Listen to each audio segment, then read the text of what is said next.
ओम नमः शिवाय। ओम नमः शिवाय। ओम नमः शिवाय। प्रस्तावना। हे शिव भक्तों, हे व्रतधारियों, आज हम सुनेंगे सोमवार व्रत की पावन कथा, जिसे श्रद्धा से सुनने मात्र से भगवान भोलेनाथ की कृपा प्राप्त होती है।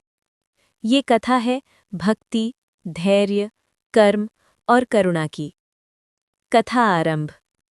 किसी प्राचीन काल में एक नगर में एक अत्यंत धनी व्यापारी रहता था।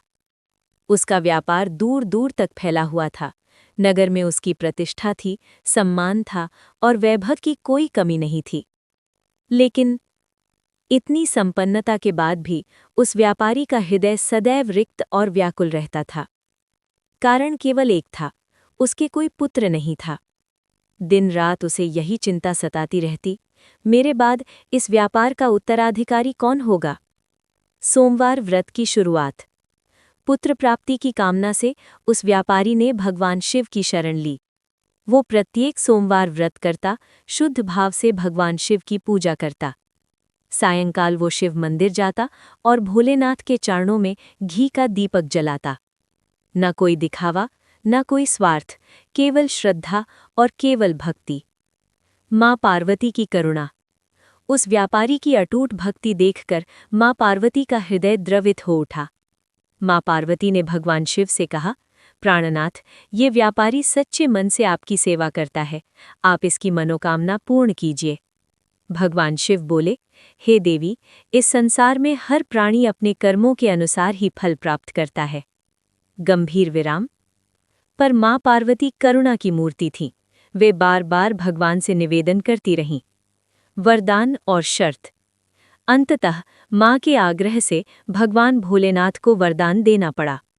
उन्होंने कहा, ये व्यापारी पुत्र तो पाएगा, परंतु वो पुत्र 16 वर्ष से अधिक जीवित नहीं रहेगा। उसी रात्रि भगवान शिव उस व्यापारी के स्वप्न में आए और उसे वरदान तथा शर्त दोनों बता दी। पुत्र प्राप्ति का समाचार सुनकर व्यापारी प्रसन्न तो हुआ, पर अल्पायु का भय उसकी प्रसन्नता पर छाया बनकर छा गया। कुछ महीनों बाद उसके घर एक अत्यंत सुंदर बालक ने जन्म लिया। घर में उत्सव हुआ, नगर में खुशियां छा गईं। पर व्यापारी सब कुछ जानकर भी मौन और चिंतित रहा। शिक्षा हेतु विदाई। जब बालक 12 वर्ष का हुआ तो व्यापारी ने उसे अपने मामा के साथ वाराणसी शिक्षा हेतु भेज दिया। मार्ग में जहां जहां वे रुके वहां यज्ञ किए, ब्राह्मणों को भोजन कराया। ये बालक संस्कारों से परिपूर्ण था। छलपूर्ण विवाह। एक नगर में राजा की कन्या का विवाह हो रहा था। नगर सजाया गया था, पर वर का पिता अपने पुत्र की कानी आंख के कारण भयभीत था।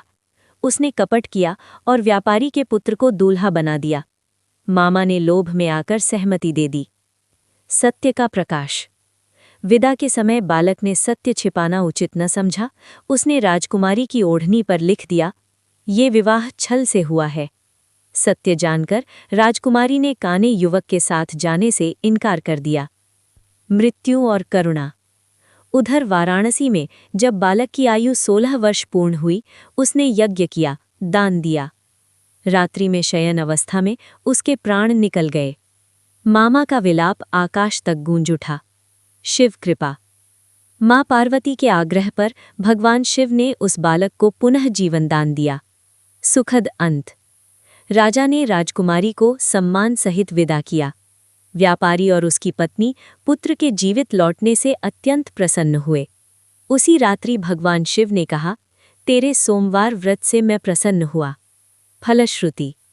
जो भक्त श्रद्धा से सोमवार व्रत करते हैं, उनकी सभी मनोकामनाएं पूर्ण होती हैं। ओम नमः शिवाय।